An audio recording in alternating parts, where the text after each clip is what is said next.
ألم تر إلى الذين بدلوا نعمة الله كفرا وأحلوا قومهم دار البوار جهنم يصلونها وبئس القرار وجعلوا لله أندادا ليضلوا عن سبيله قل تمتعوا فإن مصيركم إلى النار قل لعبادي الذين آمنوا يقيموا الصلاة وينفقوا مما رزقناهم سرا وعلانية من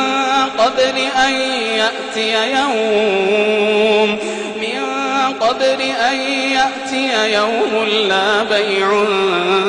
فيه ولا خلال الله الذي خلق السماوات والأرض وأنزل من السماء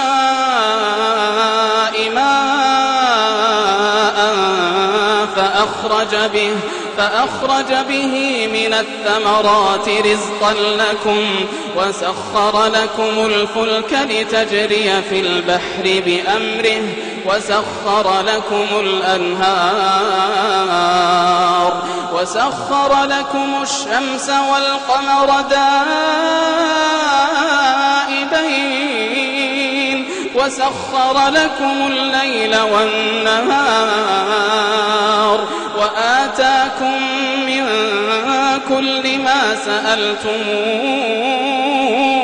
وإن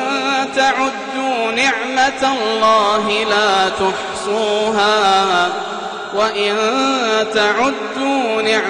الله لا تحصوها